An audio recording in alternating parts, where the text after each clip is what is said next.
Bonjour à toi. Dans cet épisode, je passe en format vidéo, donc tu peux désormais écouter ce podcast sur YouTube.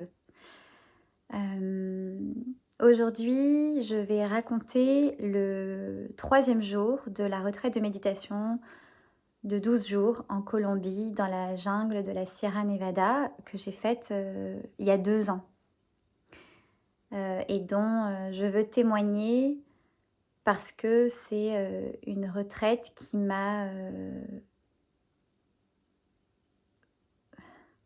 En fait, plus j'en parle et plus ça devient difficile de mettre, des mots dessus, et le fait de partager toute cette, expérience me fait, la revivre, me fait reconsidérer, ce que ça m'a apporté, ce que ça a changé en moi, et ça rend, le fait d'en parler, finalement plus difficile.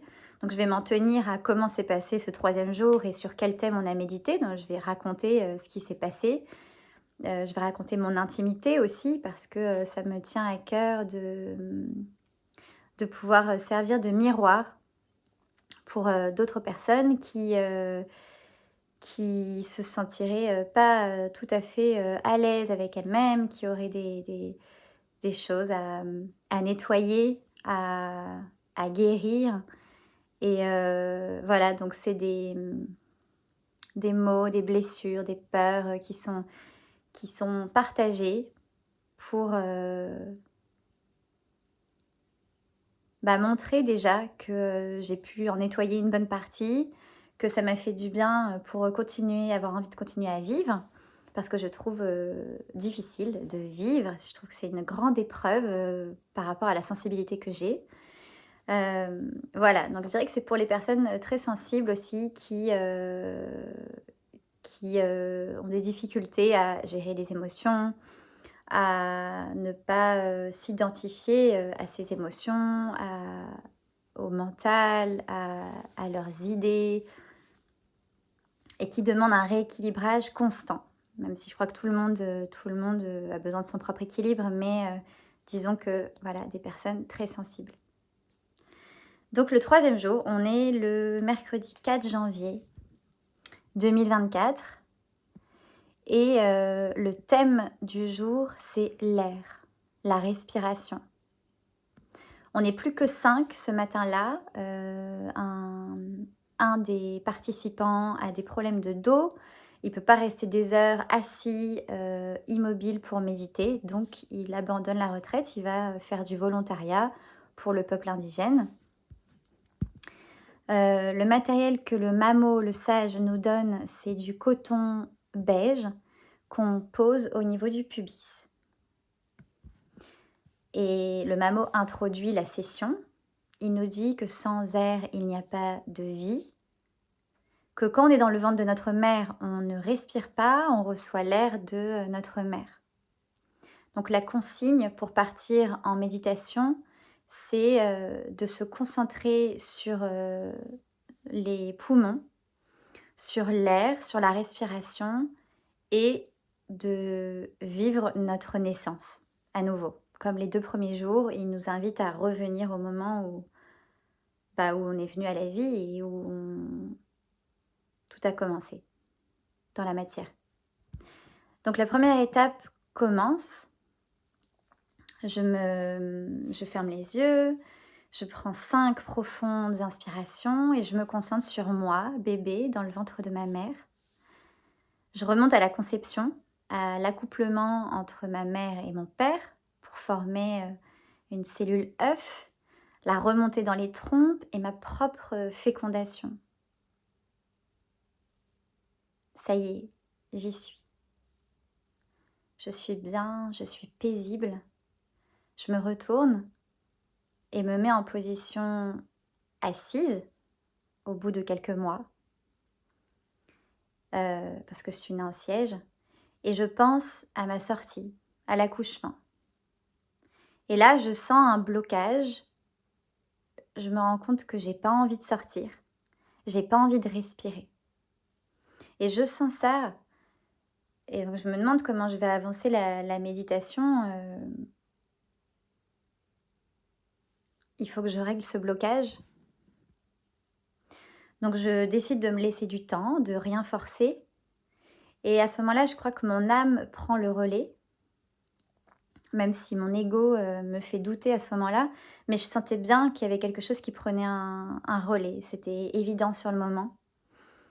Et elle me préparait à sortir pour que je puisse survivre dans ce monde dans lequel j'allais entrer. Donc là, je me dis à moi-même, mon âme me dit à moi, bébé dans le ventre de ma mère qui n'a pas envie de sortir, elle me dit, Marine, tu vas sortir de ce ventre et ce ne sera pas facile. Tu ne comprendras pas le monde et peu de personnes te comprendront. Tu ne te sentiras pas écoutée et te sentiras seule. Mais tu vas grandir, tu vas apprendre lentement, comme le dira ta maîtresse un jour. Ton auto-estime sera basse, alors tu te rapprocheras de personnes qui ne te valoriseront pas et ne te verront pas non plus. Mais tu apprendras. Tu suivras les mouvements des autres, celui de ta mère vers Paris et celui des autres. Et tu finiras par ne plus pouvoir respirer, par être asphyxié.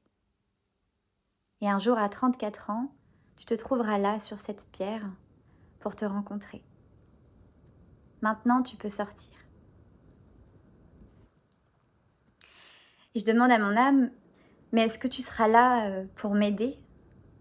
Et j'ai senti un oui, une paix intérieure, une force qui a gonflé ma poitrine et qui me remplissait.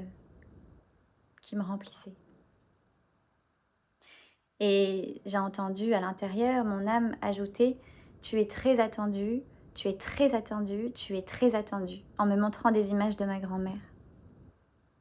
Et je suis sortie du ventre de ma mère et j'ai respiré. J'ai versé quelques larmes de reconnaissance de la beauté de cet échange avec mon âme. Je commence à comprendre la vision que j'ai eue il y a 2 ans d'une danseuse, de Alma. Je ne savais pas qui c'était, mais je savais qu'elle s'appelait Alma, qu'elle était danseuse et que j'allais la rencontrer un jour. Et je comprends à ce moment-là que Alma, la danseuse, ça devait être une incarnation de mon âme, ancienne, passée. Et j'avais eu cette vision pour que enfin je puisse me connecter à elle et voir et sentir retrouver la beauté de la vie et l'essence que c'est de vivre. J'ai eu besoin de prendre une pause à ce moment-là. Et en reprenant, j'ai commencé à lister tous les lieux de vie où j'ai respiré pour me rattacher au thème du jour. Tous les lieux où j'ai été accueillie au départ de ma vie. Donc le nid familial, le plein sud, là où j'ai grandi toute petite, c'était le nom de la résidence. Le camping où j'ai grandi dans un camping. Les Mimosées, une autre résidence. Et puis Paris, qui m'a coupé mon air, qui m'a asphyxiée. Et puis mon départ en voyage. Et mon âme me dit à ce moment-là, tu l'as décidé de respirer, de me sauver, moi et mon âme. Et je sens des doutes qui arrivent sur comment honorer mon âme, comment savoir si je fais bien les choses. Et là, je réalise que l'intuition, c'est comme le point, c'est le point de contact entre l'âme et le corps. Donc j'ai envie d'écouter mon intuition, j'ai envie d'être à l'écoute de cette intuition, que ce soit plus facile de savoir ce qui est bon pour moi. Je mets des guillemets parce que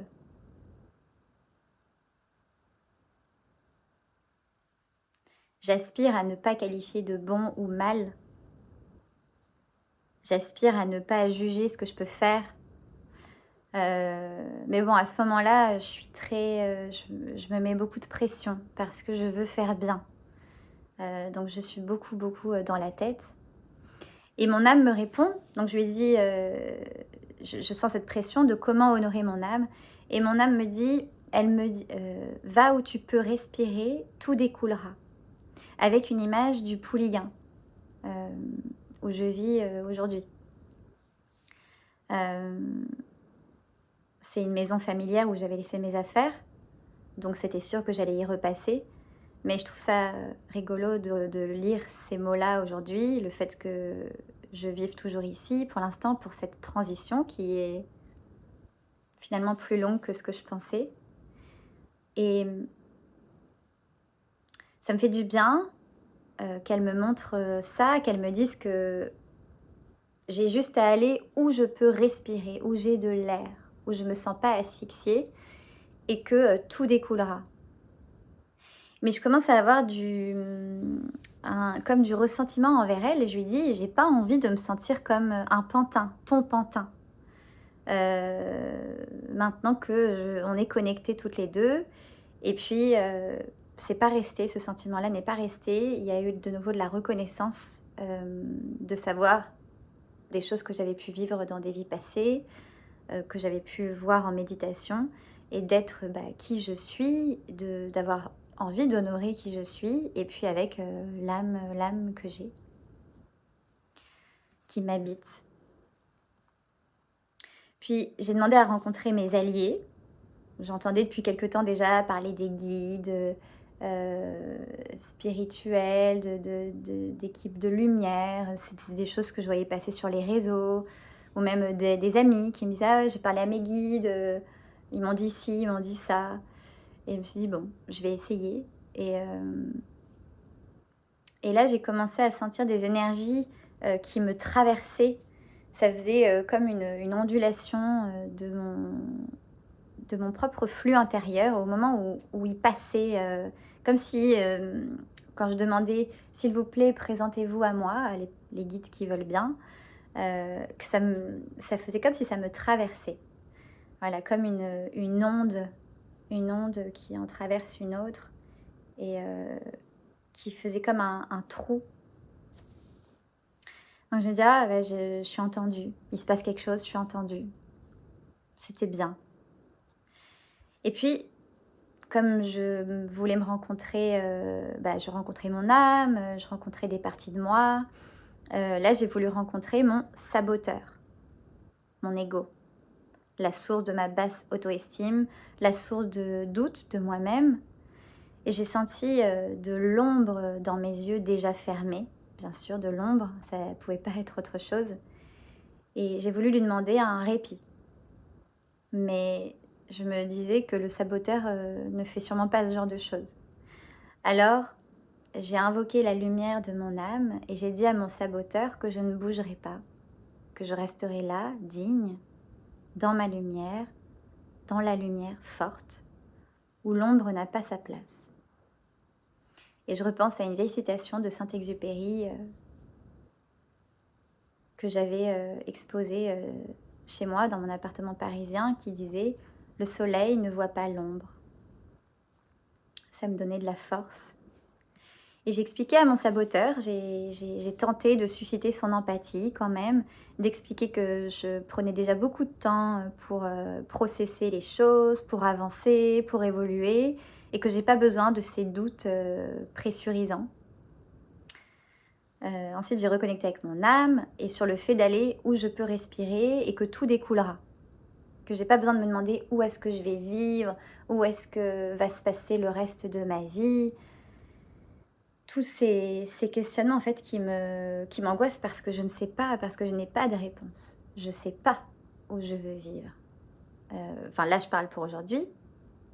Mais il y a 2 ans, je ne savais pas non plus. J'étais en voyage, j'avais plus d'appartement, j'avais tout quitté. Et je ne savais pas. Et donc, ça me stressait. Et donc, j'ai évoqué mes peurs de la solitude, de ne pas construire quelque chose avec quelqu'un. Et mon âme a répondu que je peux être seule, que j'aime ma propre compagnie, qu'il y a mes guides, mes amis.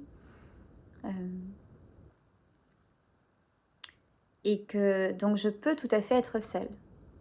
Et là, je sens à nouveau du ressentiment pour mon âme qui a décidé dans cette vie d'être seule, de tout faire seule, et que c'est dans mon ventre à moi, Marine, que la solitude pèse. Mais d'un autre côté, cette indépendance, cette liberté que je recherche, qu'on m'a soufflée, elle n'est pas si nouvelle. Et ça me plaît aussi. Et donc, je reviens à quelque chose de plus paisible et je me dis, bon, c'est comme c'est.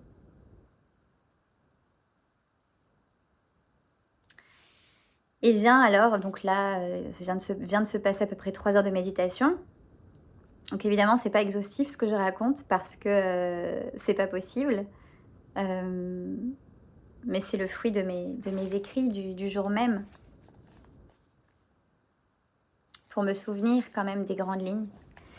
Et donc là, on passe à la deuxième étape, qui est qu'on va nettoyer l'air pollué qu'on a respiré dans notre vie jusqu'au moment où on se trouve sur cette pierre, cette retraite.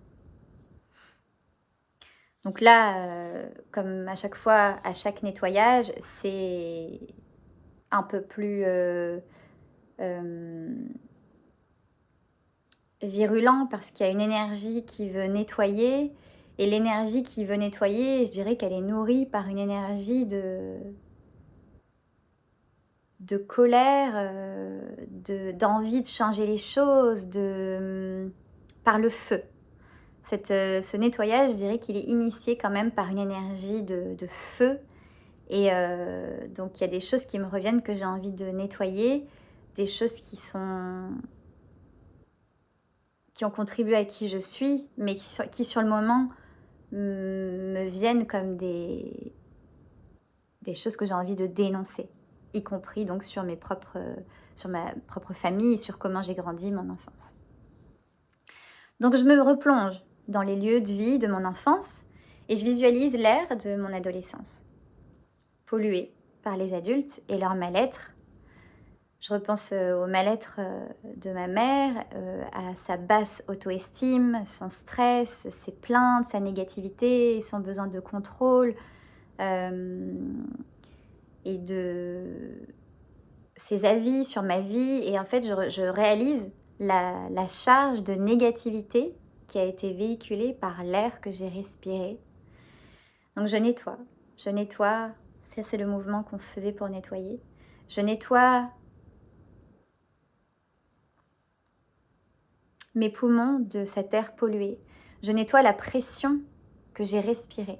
Je nettoie mes poumons de l'air vide que j'ai respiré dû à l'absence de mon père. Je nettoie mes poumons de l'air pollué par toutes les cigarettes que j'ai fumées passivement dans mon enfance. Je nettoie mes poumons de l'air pollué par toutes les cigarettes que j'ai fumées activement pendant 15 ans. Je demande pardon à mes poumons de les avoir moi-même asphyxiés. Et je me pardonne de m'être attachée à ce que je croyais être une amie fidèle, disponible et rassurante, la cigarette, pour combler le vide dans mon ventre.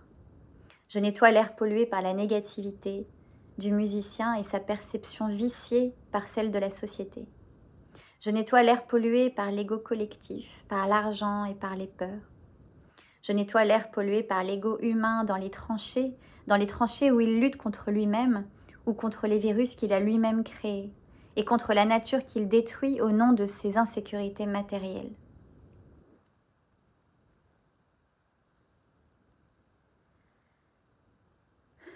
Je nettoie l'air pollué par ma propre anxiété, celle de mourir, celle de manquer d'argent, et de ce fait de mourir. La peur d'être seule et de mourir de solitude. Je nettoie mes poumons de l'air pollué par ma propre peur de mourir. Je nettoie l'air de mon corps pollué par la tristesse de mes ovules quand ils ne fécondent pas. Je nettoie l'air pollué par ma peur de sentir que je n'existe pas, qui me pousse à m'accrocher à des courants d'air pollués. J'ai une pensée bienveillante pour tous les gens autour de moi qui semblent proches de l'asphyxie. Me vient la phrase La vérité n'a pas de commencement.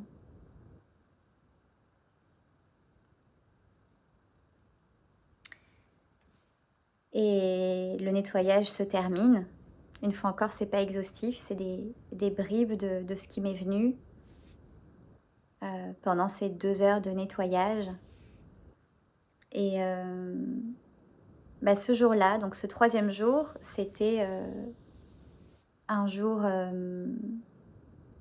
important aussi parce que j'avais identifié des blocages, euh, des schémas, que je m'accroche à l'amour, même indigne, parce que j'ai peur de sentir que je n'existe pas.